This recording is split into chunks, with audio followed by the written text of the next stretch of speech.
I used to think being invisible in your own family was a silent kind of grief, something you just got used to, like background noise or the hum of a refrigerator. You hear it, you notice it once in a while, but mostly, you learn to tune it out to survive. That's what being me felt like. My name's Rachel. I'm the second born, the spare, the afterthought. My older brother Marcus was born with stars in his eyes and parents who thought the sun rose and set on his every accomplishment. Honor roll? Of course. Varsity football captain? Obviously. Ivy League acceptance? Naturally. He was magnetic, not just to them but to anyone who met him. Teachers adored him. Coaches fought for him. Even strangers seemed to lean in when he spoke. He made people feel important, seen. I, on the other hand, was there. Quiet. Observant. A little too bookish, too creative, too sensitive for my family's taste. I loved documentaries and black and white films. I doodled on napkins and carried a journal everywhere. I remember one Thanksgiving when I told my family I wanted to be a filmmaker. My dad, carving the turkey, didn't even look up. My mom said, "That's nice, sweetie," like I had just told her I wanted to be a princess or a ballerina. Marcus chuckled softly. "Documentaries," he said. "So, you want to make videos about penguins and sad wars?" I smiled back. I always smiled back. That's what I did. I swallowed it. I smiled through the subtle jabs, the eye rolls, the way they bragged about Marcus's newest achievements at every family gathering while pretending I wasn't sitting right there. When I got into a prestigious internship at a non-profit media outlet in DC, my dad responded with, "Does it pay?" When I published my first investigative article, my mom sent me a text with a thumbs-up emoji. That was it. Still, I kept showing up. I attended the birthdays, the anniversaries, the endless Sunday dinners. I played my part. I laughed at their jokes. I let them ask Marcus about his latest corporate move while I cleared the dishes. I helped my mom in the kitchen, drove my dad to appointments, fed the dog when they traveled. I was the dependable one, the emotional sponge. So when Marcus announced his engagement to Claire, the law associate from a wealthy family with teeth like a toothpaste commercial and a voice like silk, I told myself this was finally it. Maybe this would be the moment they looked at me differently. Maybe I'd be asked to help plan something. To give a toast. Be part of the wedding party. I didn't even care about wearing a dress or holding a bouquet. I just wanted to be included. Visible. I waited for the invite. Days turned into weeks. Nothing. I sent a text to Marcus. "Hey, let me know if you need help with anything. I'm really excited for you guys." He responded, "Thanks, Rach. Appreciate it. Everything's basically covered. Claire's family's been amazing." I tried not to read too deeply into that. But then I found out. Not from Marcus. Not from my mom. From Instagram. My cousin Leah posted a photo of a gold-embossed wedding invitation with Marcus and Claire's names in cursive script. I hadn't received one. I waited another week. Maybe it was delayed. Maybe they forgot. Maybe there was a second batch. I refreshed my inbox every day. Checked the mailbox even though I lived in a city apartment where nothing good ever came by post. Still nothing. I finally asked my mom about it during a phone call. Tried to sound casual. "So, I saw Leah got her invite. Just wondering if mine got lost in the mail." A pause. Then, "Oh, Rachel, sweetie, we meant to talk to you about that." Silence. Marcus and Claire decided to keep things very small. Mostly people from her side. Very formal, very upscale. You know how these things go. It's just, we didn't want you to feel out of place. Out of place. Like I was some misfit they had to explain away. Like being myself, quiet, unpolished, unambitious by their standards, would be a blemish on the glittering event they had curated. I think I laughed. Just a single breath. "So I'm not family enough to be included?" She sighed like I was being difficult. "Oh honey, Don't be dramatic. It's just not your scene. Not your scene. I ended the call before I said something I'd regret. Then again, maybe regret would have been more satisfying than the aching numbness I carried for the rest of that week. I didn't cry. I didn't scream. I just shut down. That Friday night, while scrolling flight deals and eating leftovers straight from the pan, I made a decision. Not out of rage. Not even revenge. But clarity. I booked a one-way ticket to Lisbon. A city I had always dreamed of visiting but never had the time, or courage, to go. I had saved enough through freelance contracts. My editor said I could file stories remotely. I closed my laptop, packed a bag, wrote a note. If I'm not part of your story, I'll stop auditioning for a role I never got. I left it on my desk where my mom would eventually find it when she came by to water my plants, still pretending she cared. The next morning, I was gone. No calls. No explanations. Just quiet air where I used to be. And for the first time in years, it felt like freedom. The plane lifted into the early morning sky, and with it, something loosened inside me. A tightly coiled tension I hadn't realized I'd been living with for years. As the city shrank below me, I felt weightless. Not in the carefree vacation kind of way, but in the I have nothing tying me down anymore kind of way. It was terrifying. And liberating. Lisbon welcomed me with warm sun, cobblestone alleys, and the smell of fresh bread everywhere I turned.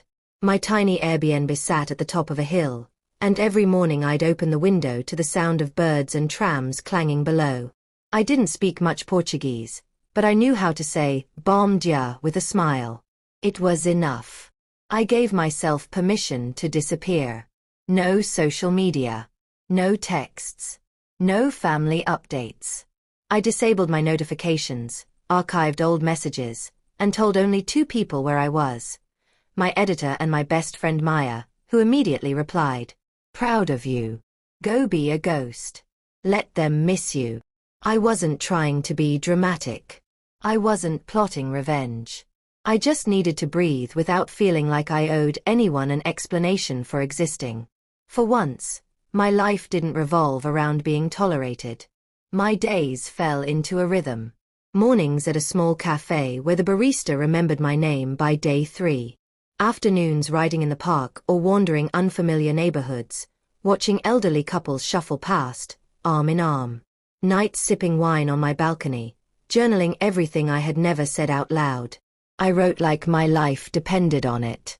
Not the polished pieces my editor paid me for, but raw, bleeding words in notebooks and files titled things like "Stuff I Could Never Say to My Mother" and "Invisible but Breathing." I started therapy sessions remotely with a Portuguese-American therapist named Anna. She had soft eyes and didn't flinch when I told her, "I think my family only values people who make them look good." She nodded and said, "That sounds incredibly painful." It was the first time anyone had called it that. Painful. Not petty. Not overreacting. Just painful. Back home, life went on without me. Or so I assumed. Then, 3 weeks in, a single ping broke my self-imposed silence. A message from my cousin Leah. "You won't believe what happened." I stared at the screen, heart thudding. Another message followed almost instantly. Claire called off the wedding. The day of. It was a disaster. I don't even know where to begin. I didn't reply. I just kept reading. Apparently Claire's dad found out Marcus was skimming money from the business. Bonuses to himself. Shady expenses. He threatened to pull out of the merger. Yeah, our families were supposed to go into business together, and told Claire she was making the biggest mistake of her life. She left the hotel an hour before the ceremony. I blinked, rereading it twice. Another ping. "Your mom is telling people you're away on assignment. She's panicking. I think she's more embarrassed about you not being there than the wedding fallout." I put my phone down. Not out of joy. Not out of revenge. But because I finally realized, I didn't need to be there for the drama to happen. I wasn't the glue. I wasn't the scapegoat. I was simply not part of the story anymore. They had written me out, and now the plot had unraveled on its own. Later that night, under the glow of hanging lights at a rooftop bar, I let it hit me. They fell apart without me. I didn't sabotage anything. I didn't fight, argue, or make a scene. I simply removed myself. And that was enough to break the illusion. The next day, I messaged Leah a simple response. "Thanks for letting me know. I hope they figure things out." She sent a sad face emoji and then added, "Honestly, I think you were right to leave." By my 5th week in Lisbon, the silence from home had turned deafening. Not because they weren't reaching out, but because I had no desire to respond. Maya messaged occasionally to check in. My editor praised my recent article, saying it was some of my best work. Honor encouraged me to start pitching a memoir. I began to entertain the thought. What if I didn't go back? What if I built a life where I wasn't always the disappointment?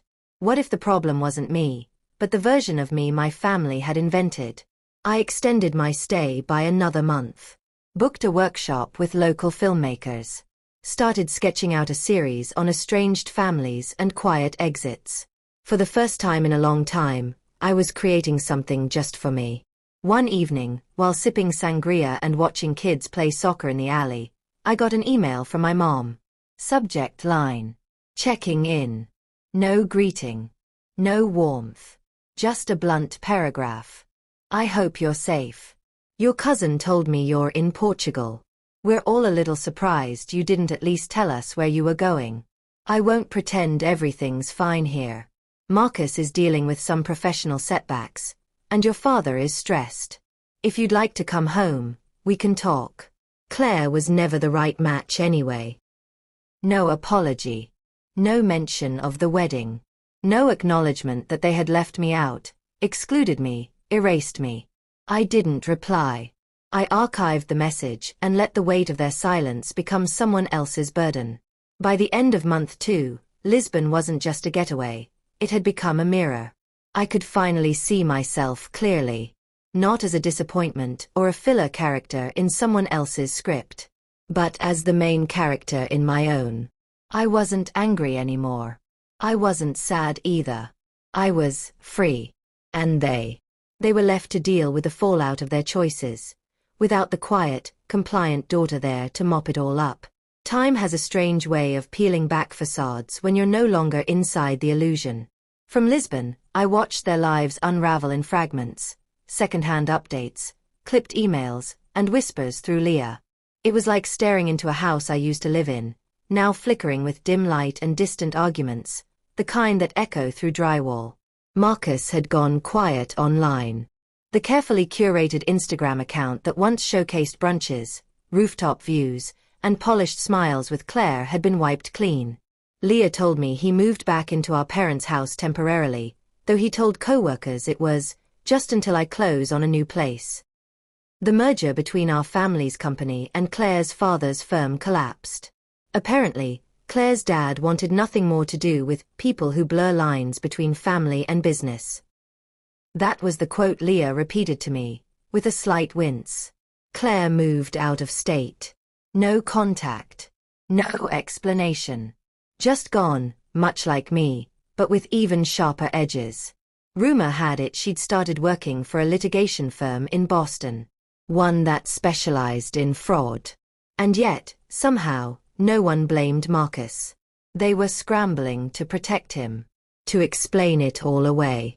My father started saying things like, "Marcus is just under a lot of pressure. He's carrying a lot for someone his age." My mother, now apparently seeing a therapist of her own, told relatives it had been a wake-up call for the whole family. But not once did they say anything about me. Not once did anyone say, maybe we should have invited Rachel. Until my grandmother's funeral. I found out about her passing from Maya, not my parents. Maya saw the obituary posted by a family friend online and called me immediately. "I thought you knew," she said softly. "I didn't," I said, already knowing why. "They didn't tell you?" "No. Of course not." I considered staying away, keeping my distance.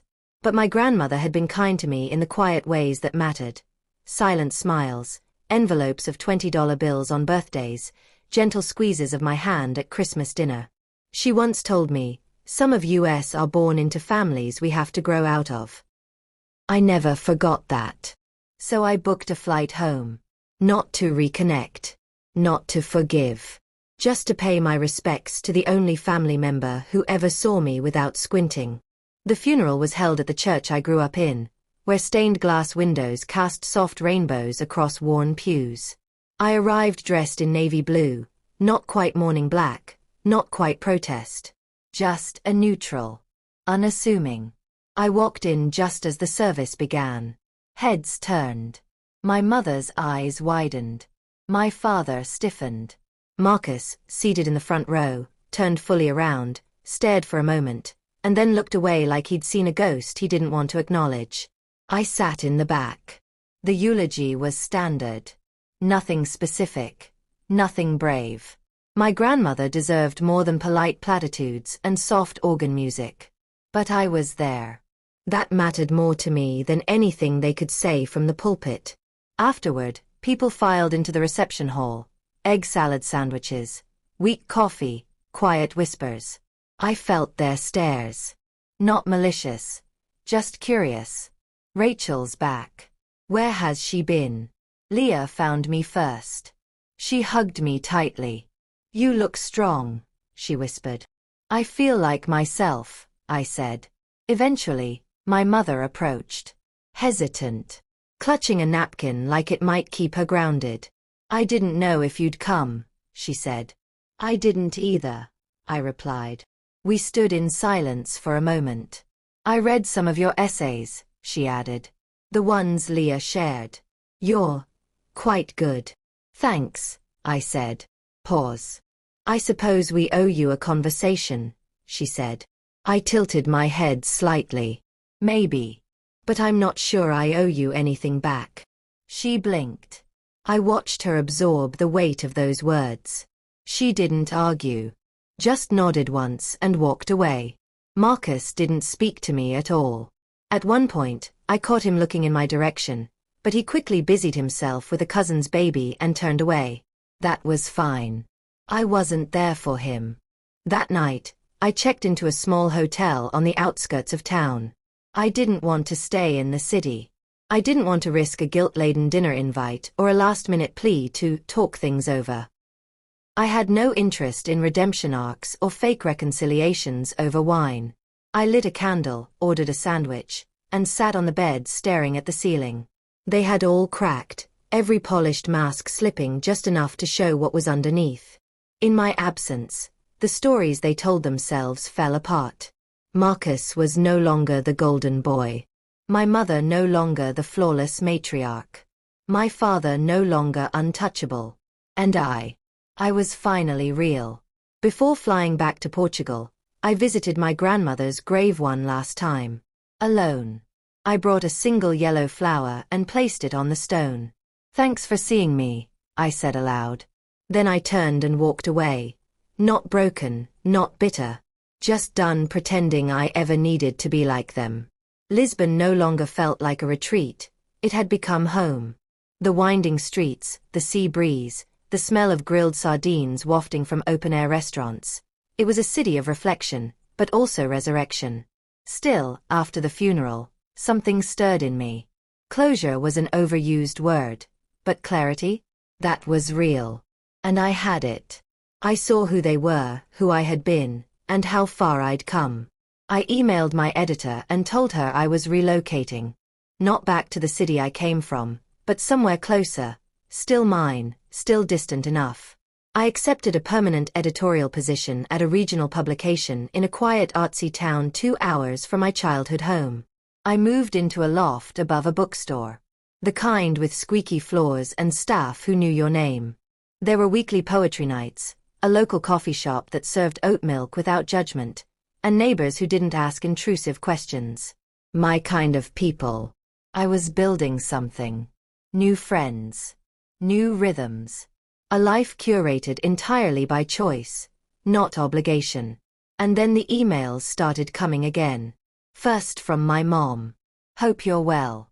Dad mentioned you'd moved back to the States. We'd love to have you over sometime if you're free. Then Marcus, of all people. Heard you're editing a new journal. Congrats. Not sure if you've got time, but maybe we could catch up over coffee. I stared at that one for a while. He'd never apologized. Not for the wedding. Not for the years of silence. And yet, there it was, a vague attempt, maybe even genuine, to bridge a gap he had helped create. I didn't respond. Instead, I wrote. I drafted a personal essay about familial absence. Not just physical absence, but emotional voids, the kind of emptiness that eats away at you, slowly, until you realize you've been starving for recognition your whole life. I didn't name names. But anyone who knew my story would recognize the silhouettes. When the piece went live, it caught fire. Syndicated on 3 major outlets.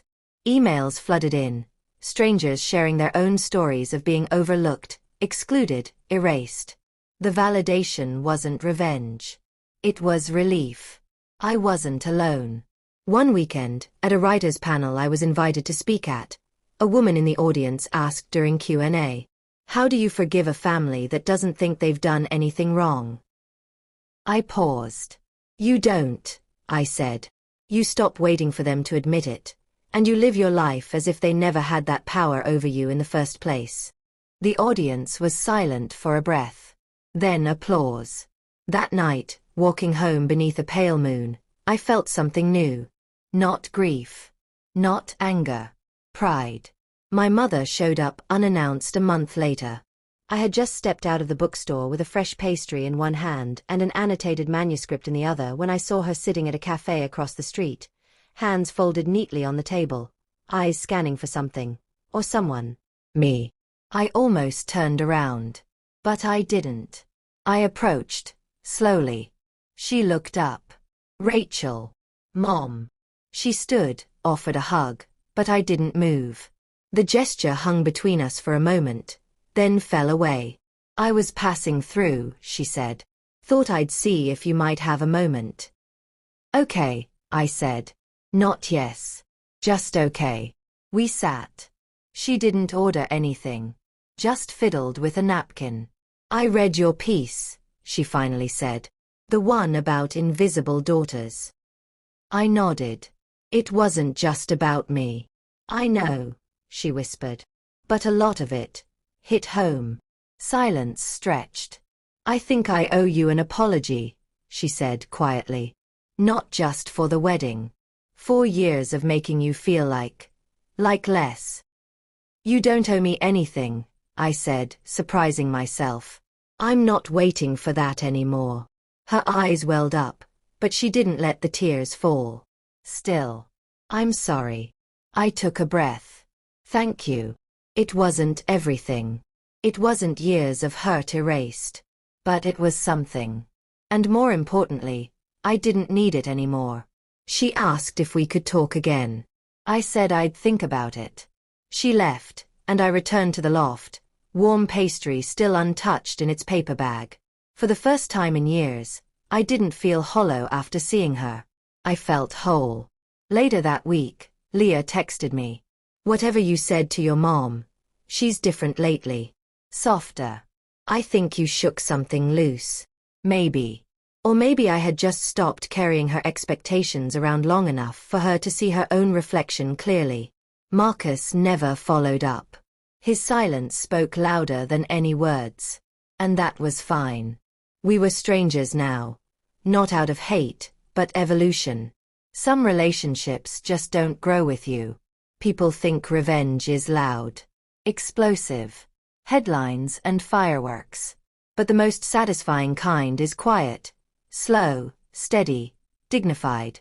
It looks like peace. It looks like boundaries. It looks like waking up in your own space, on your own terms, knowing you owe no one an explanation for your joy. That's what I had built. Not to spite them. Not to win. But to finally live. I wrote more. Traveled again. Mentored young women in journalism. Helped one publish her first article about being the black sheep in a conservative family. Her email afterwards simply read, "Your story made me feel possible." I printed it out, framed it above my desk. On my 31st birthday, I threw a dinner party with people who saw me. Artists, teachers, introverts, wanderers. We passed dishes across the table, read poetry aloud, and ended the night dancing barefoot in the kitchen. I caught a glimpse of myself in the window reflection, laughing with a glass of wine in hand. This was the life I had dreamed of in Lisbon. Not one I escaped to, but one I had chosen. No roles. No scripts. No shrinking. Just me. Fully seen. A few weeks later, I received a package in the mail. No return address. Inside, a small, silver frame with a photo of me and my grandmother from when I was 12. We were sitting on her porch, arms wrapped around each other, eyes squinting in sunlight.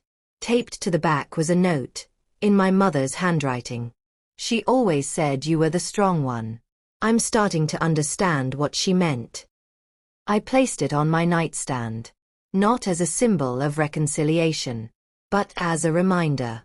The world tried to forget me, and I still became unforgettable.